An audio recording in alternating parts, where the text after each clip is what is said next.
Videos देखने के लिए सब्सक्राइब करें जनसत्ता.com, बेल आइकन दबाकर पाएं लेटेस्ट नोटिफिकेशंस।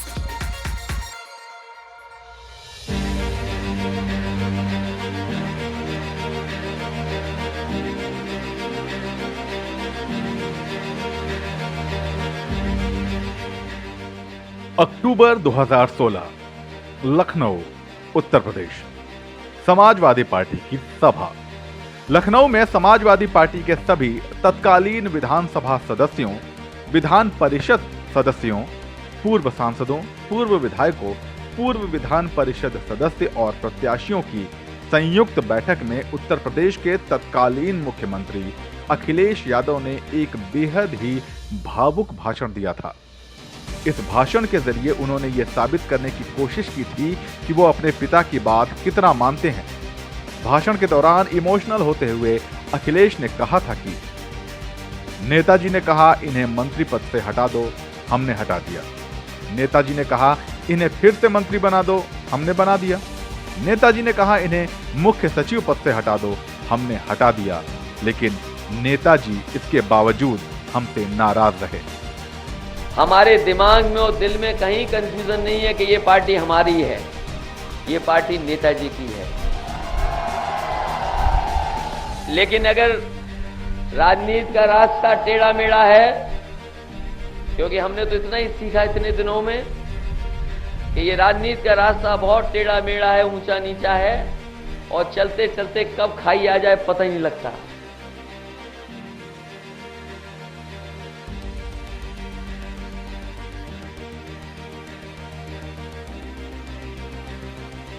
यूपी के सियासी माहौल में 2012 से लेकर 2016 तक यानी कि पूरे 4 साल यही चर्चा रही कि उस दौरान उत्तर प्रदेश में 4.5 मुख्यमंत्री काम कर रहे थे।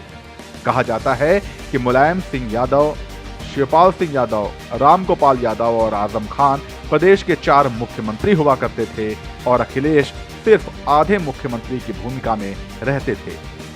अखिलेश पर लिखी गई पुस्तक बदलाव की लहर में लेखिका सुनीता एरॉन कहती हैं कि लखनऊ में 15 जनवरी 2017 को मुलायम सिंह यादव ने पार्टी कार्यकर्ताओं से बातचीत में कहा कि अखिलेश मेरी बात नहीं सुन रहे हैं। कई बार बुलाया मगर वो आए नहीं।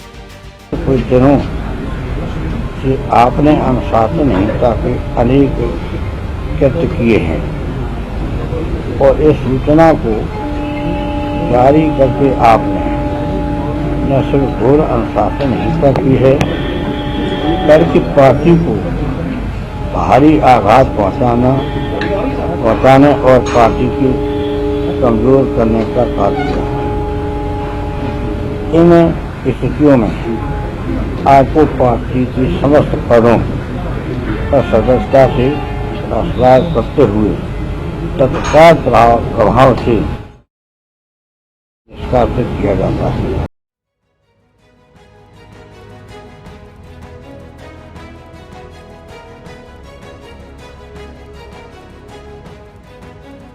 आखिर 2012 में मात्र 38 साल की उम्र में प्रदेश की सत्ता पर काबिज होने वाले अखिलेश के व्यक्तित्व और राजनीति में 2017 विधानसभा चुनाव से ठीक पहले इतना बड़ा परिवर्तन कैसे आ गया? कैसे 2016 तक हर छोटे बड़े फैसले के लिए पिता और चाचा के आदेश का इंतजार करने वाले अखिलेश ने पार्टी की राष्ट्रीय कार्यकारिणी की बैठक बुलाकर पिता को राष्ट्रीय अध्यक्ष के पद से हटा दिया और खुद राष्ट्रीय अध्यक्ष बन गए। सिर्फ इतना ही नहीं, चाचा शिवपाल को भी उन्होंने पद से हटा दिया, पार्टी से हटा दिया। अपनी किताब बदलाव की लहर में सुनीता एरॉन कहती हैं कि मीडिया समेत तमाम सियासी हलकों में इस बात की चर्चा होने लगी कि कैसे एक आज्ञाकारी बेटा औरंगजेब में तब्दील हो गया। कहना चाहते मुख्यमंत्री जी, इनको मैं कह भी चुका हूँ, सैनिक छूट तो दे दिया है, लेकिन सैनिक छूट को शिलान्यास के पक्ष में नहीं थे। मैंने अभी कह दिया हम पक्ष में थे उद्घाटन के। तो बताए मुख्यमंत्री उद्घाटन कब करेंगे सैनिक कॉलेज का? बताया कि आप बताइए कि आपको बताइए ऐसे कैसे हो जाएगा?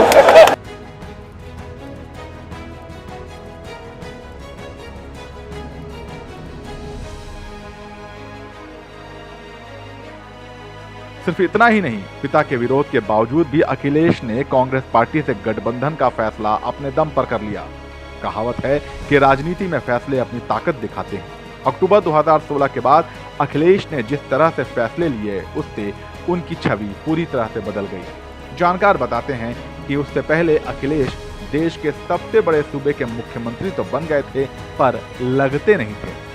अपनी पार्टी और प्रशासन में जो उनका प्रभाव होना चाहिए था, वो दिखाई नहीं दे रहा था। कई मौकों पर वो रबड़ स्टैंप मुख्यमंत्री की भूमिका में ही नजर आते थे।